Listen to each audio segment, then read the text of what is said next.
there's this concept of inherited traumas or inherited family traumas. What happens is that there's a physiologic state that gets inherited. The grandchildren and the great grandchildren of Holocaust survivors, 2 generations down, their cortisol will spike with loud banging noises. We see this in mice studies and dog studies too, that they actually shocked mice, the grandlitter of mice, right? We see that 2 generations down, the Pavlovian response to shock to a sound and that cortisol response. They actually measure cortisol in the mice tail.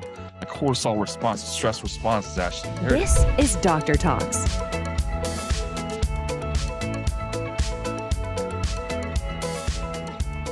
I am super excited to have a dear, dear friend of mine on next, and somebody that all of you are going to love. He is not only a dear friend, he's my doctor. Even though we don't live in the same city, he's my go-to person, and I go to him because he has such a wide breadth of knowledge, and he's always learning. He's not one of those people that is like, oh, I know everything. Like, he wants to know everything, and that's why he keeps learning and learning and learning and growing.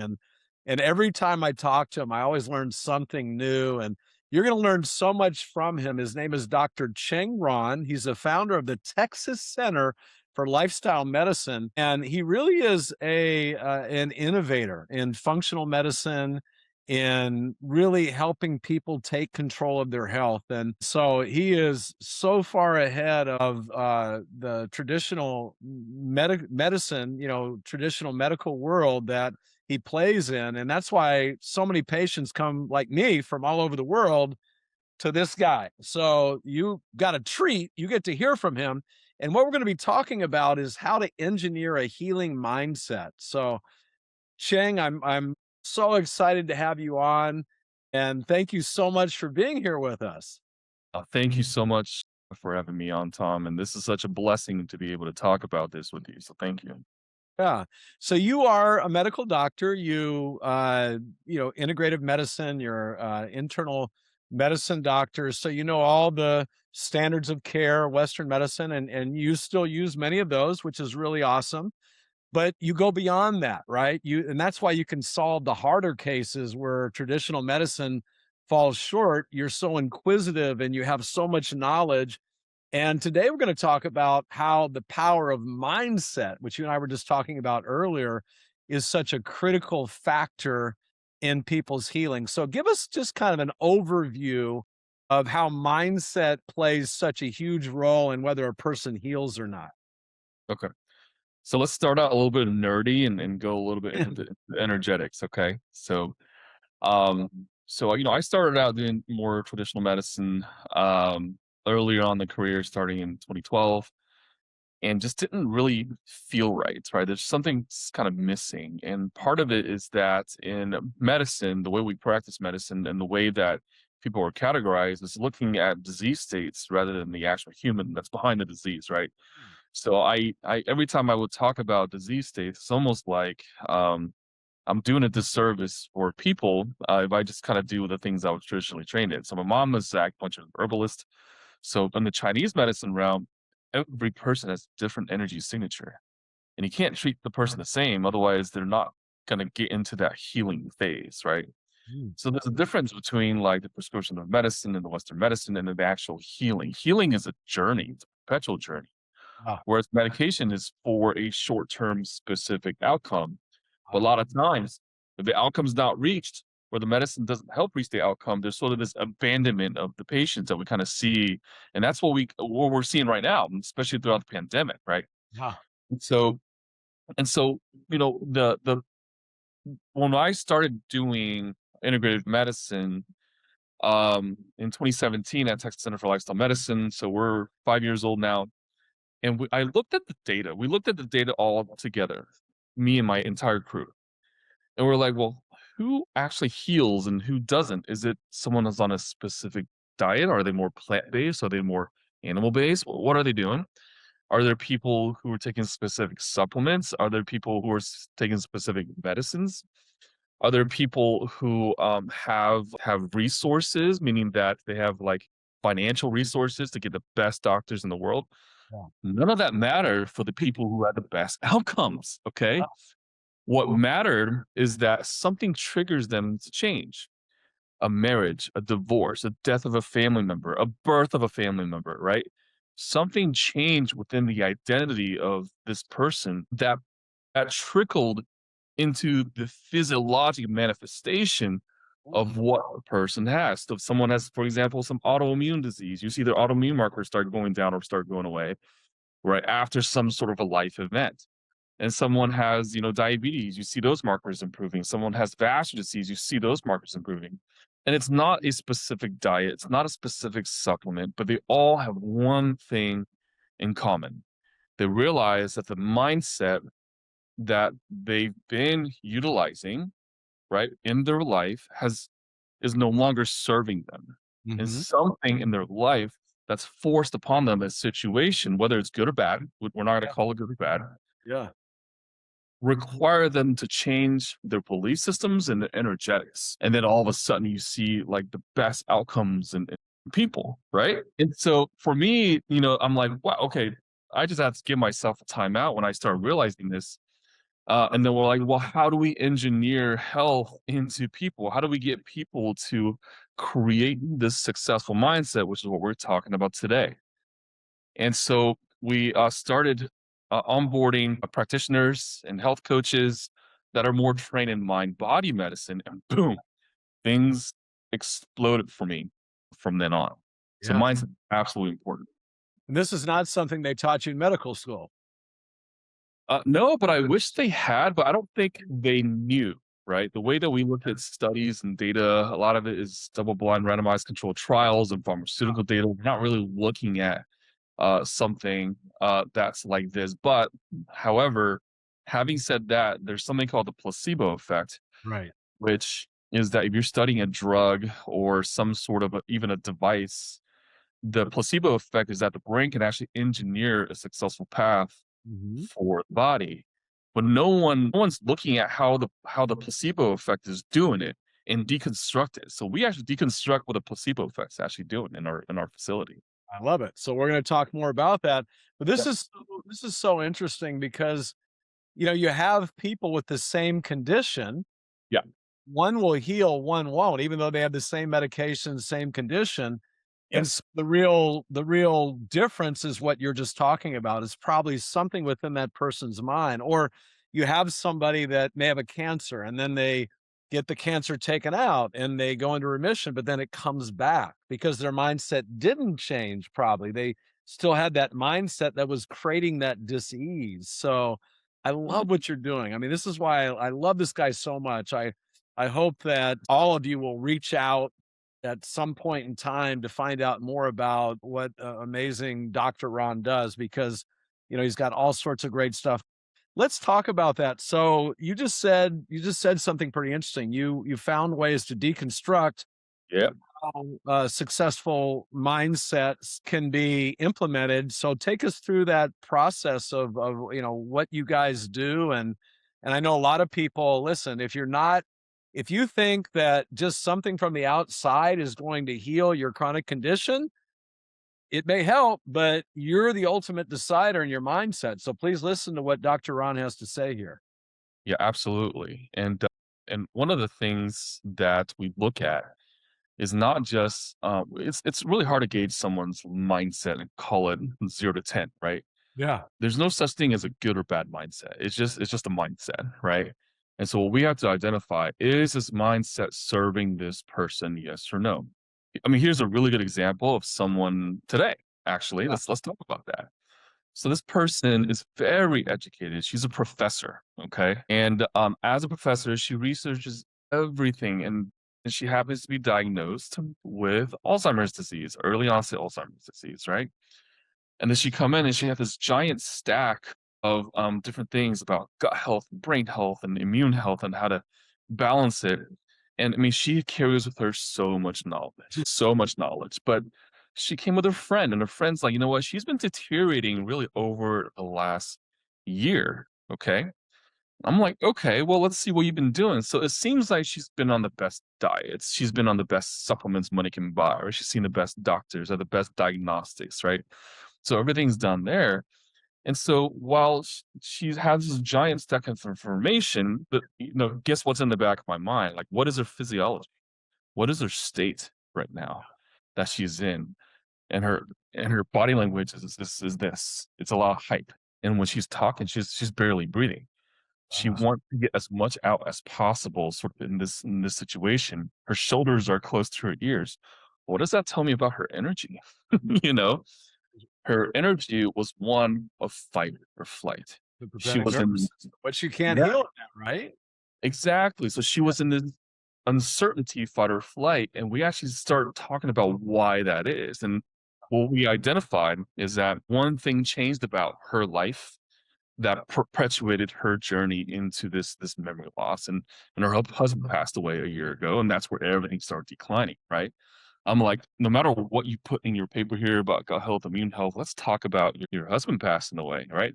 And then we can see just through talking that there's sort of this aha moment that she was using all this information that's external to Yeah. suppress her internal struggle and not wanting to talk about the death of her husband.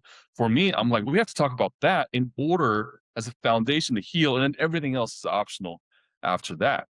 And so, if we construct the way that we talk to patients across all of medicine in this manner, we want to be able to honor what they're going through, their life situations. This is the actual winning mindset.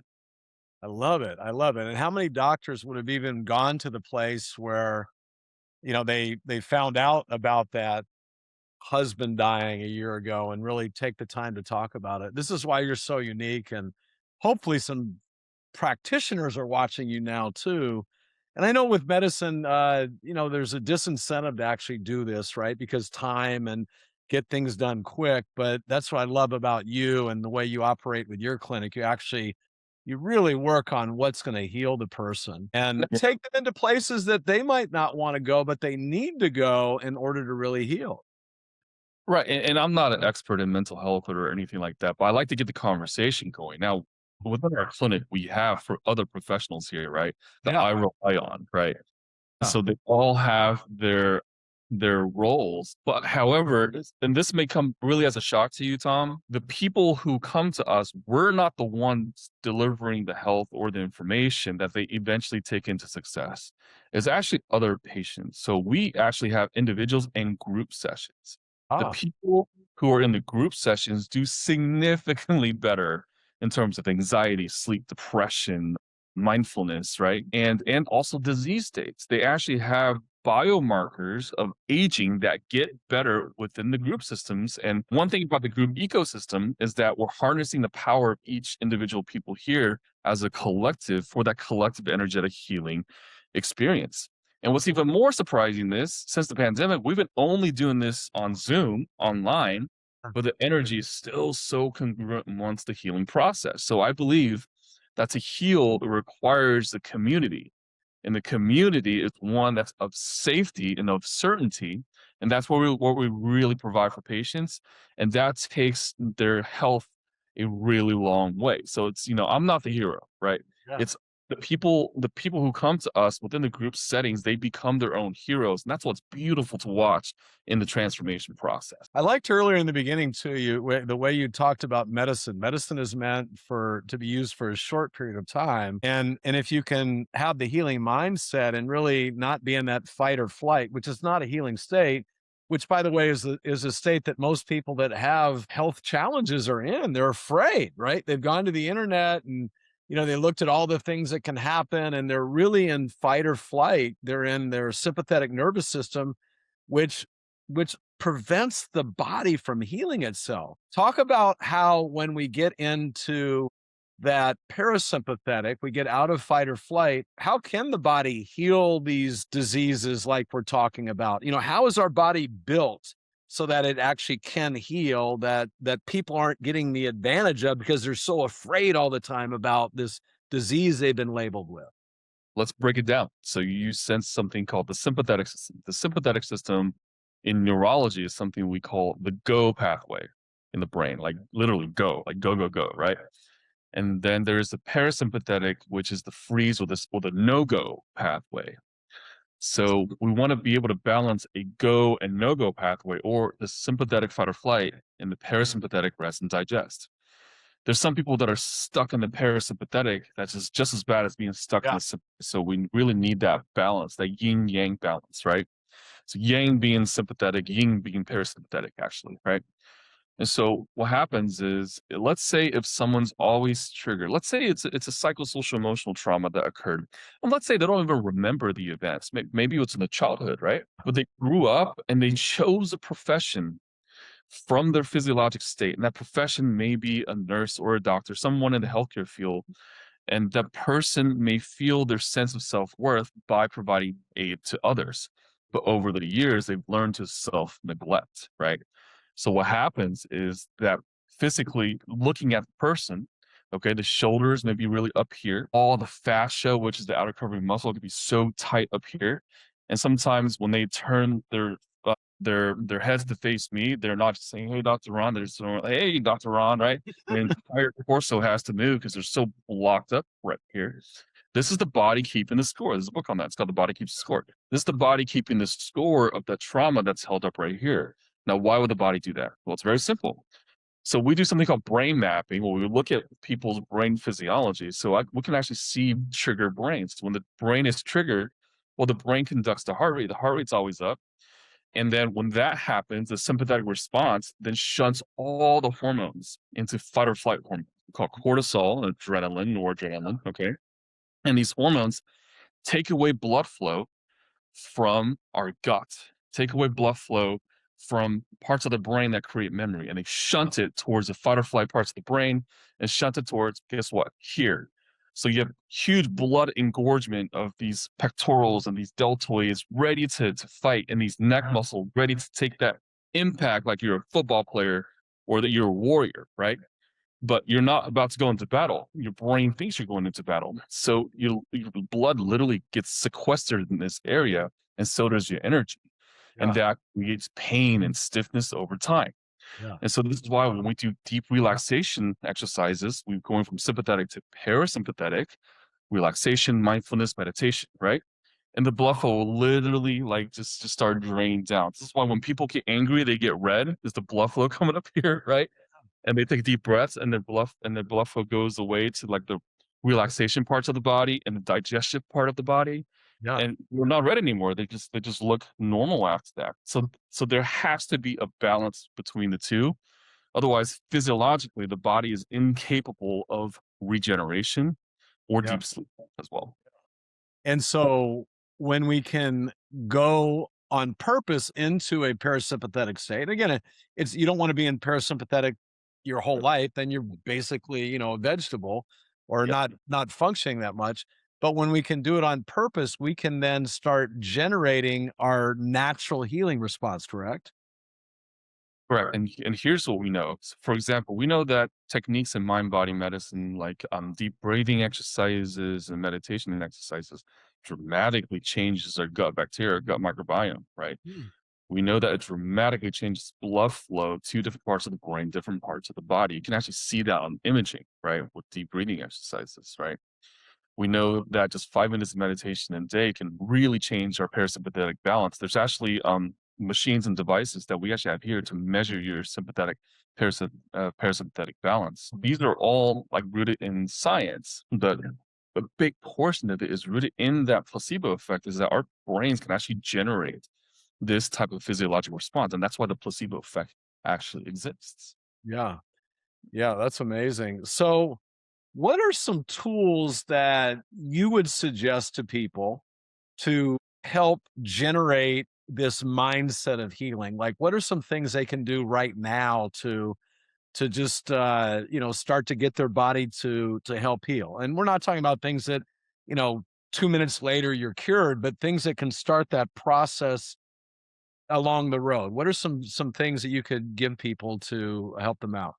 The two valuable tools, okay? Mhm. And they seem so simple, but so powerful, right? The very first tool, also it's sort of an uncomfortable tool for people to do, is to just take a second, just step back and think, in my life, is it is my current life going to the trajectory that I want it to go?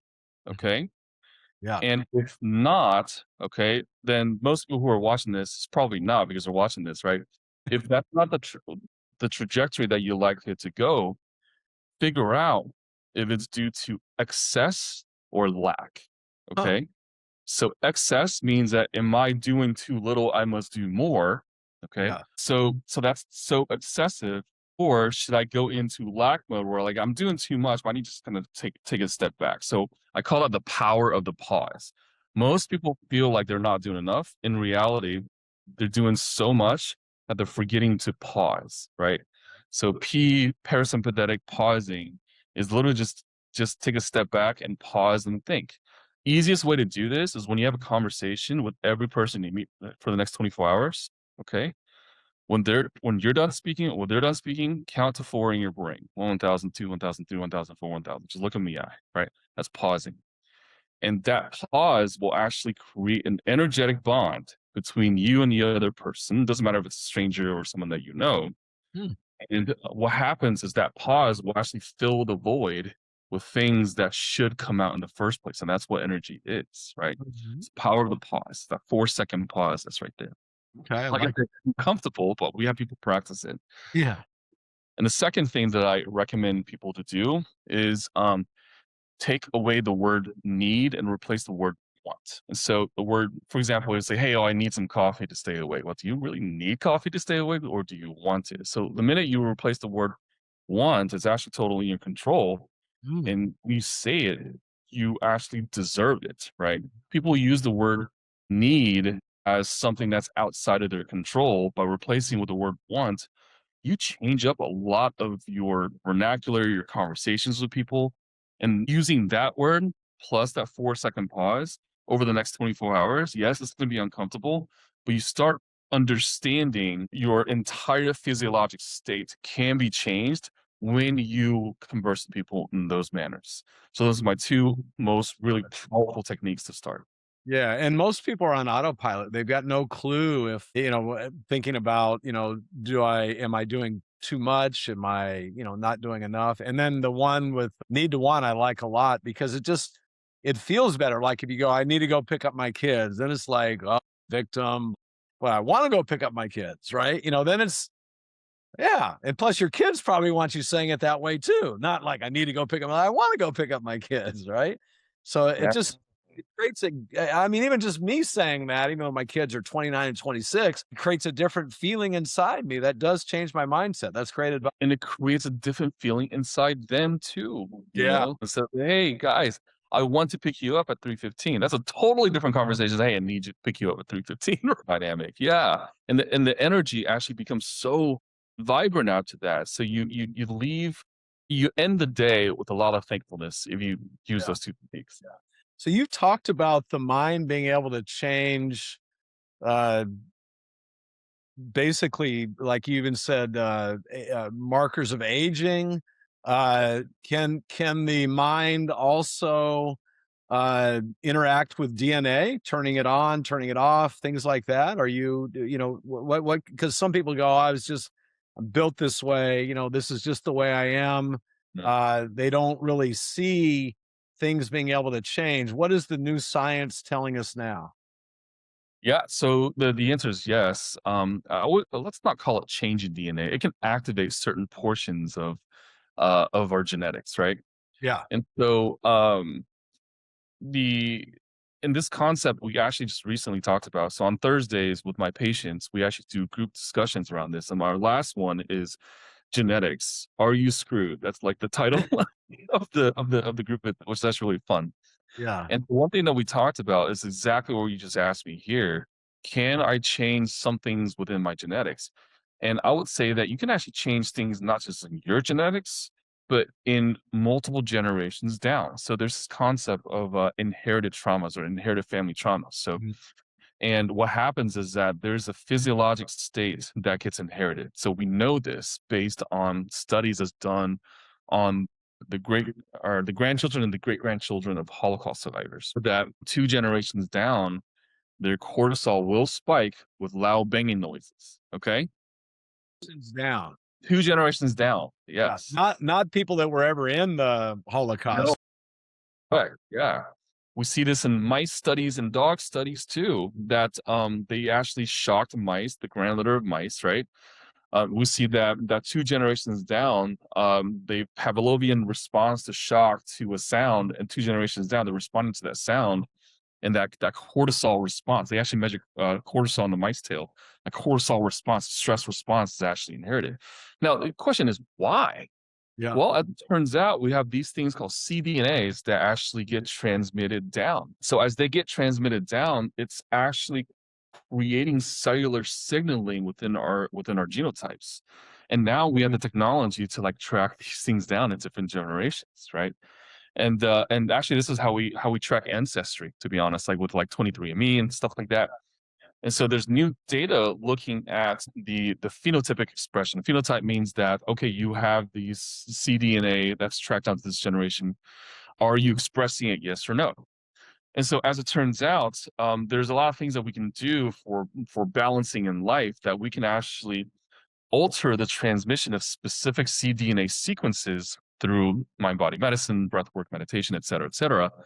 And so it doesn't have to, a lot of these traumas that gets inherited, it doesn't have to go to future generations, right? And so there's actually a lot of very fascinating data behind this. And what's great is we see this in real life results with people. That's why I love talking to families into our groups and stuff like that, because it affects massive generational changes within their families. Important for all of us that have kids or having kids to clear up ourselves, right? So that we're not passing it down. Like we can impact future generations by having this healing mindset and being healthier. Talk about trauma, because you brought that up several times. What role does trauma play in illnesses? And is it a contributing cause to many illnesses, or is it, how does it work with illness, trauma? Sure. So let's kind of define trauma, right? You have physical trauma and you have eventful traumas, right? Mhm. And so the eventful traumas you break down into two other subtypes. You have big T trauma, which is something really bad that happened, right? Mhm. And you have little T trauma that's not necessarily considered bad, but maybe more frequent, right? Yeah. Maybe you were born under a certain type of parenting style, right? And so if you were born into a very strict household that's very structured throughout your early childhood, your sense of individuality may actually be naturally downplayed just to get through that strict household, right? Yeah. And so that exhibits very differently than someone who maybe lost a parent or both parents when they're young. They have to grow up much faster and take care of all the siblings, right? So those are not necessarily like big T major traumas. Those are small T, and most people have sort of these small T or little T traumas that are there. And so if we experience these things, so our physiologic state, our energy is based on what those molded us Yeah. in. So, and there's no such thing as good or bad. There just is, right? So we all have little T's, little traumas that we kind of grew up with, and that makes us the person who we are. The first thing to understand is that trauma is not a bad thing because it made us into the people we are today, and we're survivors. So it served us well, but at some point, it's no longer going to serve us well, right? And this could be the professor just talked about earlier in the interview that's looking at all these different things, but really stemming from her husband passing away, right? So her caretaker, her caregiver was actually passed away, and that relationship was in jeopardy. So that triggered earlier memories for her and her father, right? Of her father early passing away as well. So that triggered an entire engagement process of physiologic change. And there's different things that and different neurotransmitters within the brain that's just like kind of lighting up. We can actually see that on brain mapping, Yeah. but these traumatic responses, once again, not good or bad, they just are. And Yeah. we have to figure out, are these things serving us, right? Maybe they served us at one point. Maybe my fight or flight physiology served me by, not being, killed in a war, Yeah. right? Which great because I survived and I have three generations to thank for that, right? But now is it still serving me? Is my trajectory in life predicated on those traumas? If it is, how do I terminate that and engineer a very different mindset, right? And so traumas are at the root of a lot of different underlying disease states. We see like hypertension, right? Prediabetes, diabetes, fatty liver disease is a huge one, right? And we see this in Alzheimer's disease, right? And we see this in all sorts of different disease states that trauma does have a big part of. Yeah. Now, the reason I discovered this, you're not even going to expect. I used to do hospice medicine. One of the greatest things about hospice medicine, by the way, is I get to talk to people who know they're going to die. Yeah. Someone knows their expiration date or supposed expiration date, they let go of everything. Their physiological state is different. They're at peace. They have Yeah. no filter, right? And so these are the people who are in hospice who live longer than the people who are getting aggressive treatment for whatever their disease state is.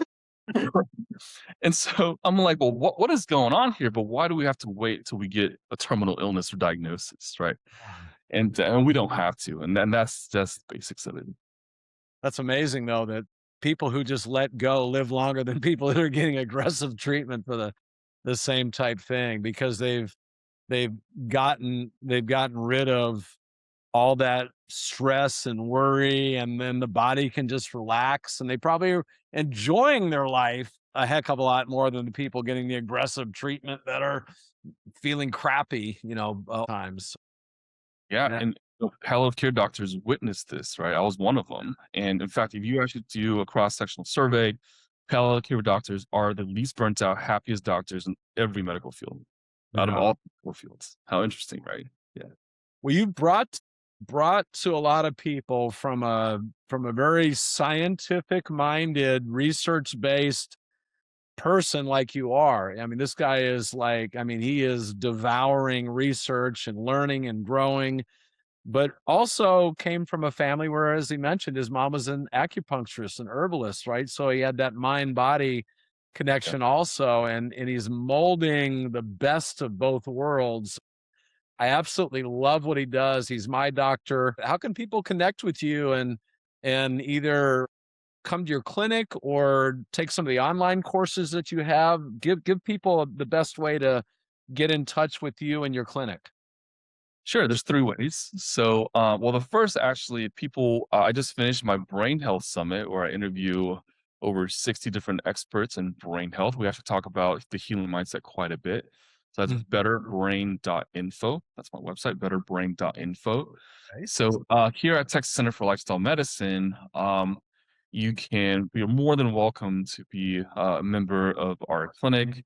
So that is TX, like Texas, txlifemed.org. But more, but I'm really easily found on social media because I'm very loud on social media. So look for Awesome. my name on Instagram, Facebook, LinkedIn, whichever platform you use. So my name's Cheng Ruan, ChengRuanMD, Yep. and you can find me on all the platforms. Thank you so much. We can see it right on your chest there too. So we got Oh this yeah, for us also. right. Yeah, there you go. Yeah. And for your for the Texas Center for Lifestyle Medicine, you also people don't have to be in Texas, right? They can work with you telemedicine, is that right? Well, yes and no. So what happens is that we are at the mercy of the Texas Medical Board and restrictions here. And so people do want to come from outside of Texas. You physically have to show up. But we do telemedicine as well once you show up. Okay, so you Um, then you can work with them wherever they yeah. are. Okay. Yes. Yeah. By the way, we do take most insurances, including Medicare. In fact, I design insurance-based programs for the nation. That's what I do in health. And so, if you wanted to utilize, we're not a concierge service. We're strictly an insurance-based service. So, feel free to utilize that as well. That's really unique in the type of medicine that he practices. Most people are concierge and you're out of pocket a lot of money. So I can't recommend my friend highly enough. And he's just such an amazing human being. You can see he's got a huge heart and he's out to help the world. He's really making a huge dent in so many people's lives. Thanks for being on with us. It's always an honor to talk to you, my friend, and keep doing the amazing work you're doing. Well, Tom, it's such an honor to talk to you and all the value that you bring as well. And I am so excited to be part of this whole thing that I'm just oozing excitement. You can see me in my chair. I'm kind of squirming. And the fact that I get to have reach your audience and talk about these things in practicality, I think that's what we really need in the world. Simple and practical. Thank you for tuning in to Doctor Talks. We hope today's episode has enlightened and inspired you on your path to optimal health. Each day is a new opportunity to make choices that empower your well-being. For more insights and strategies, subscribe to our podcast and visit our website, www.drtalks.com. Stay connected, stay healthy, and join us next time on Doctor Talks. Real talks from real doctors on the issues that matter to you most.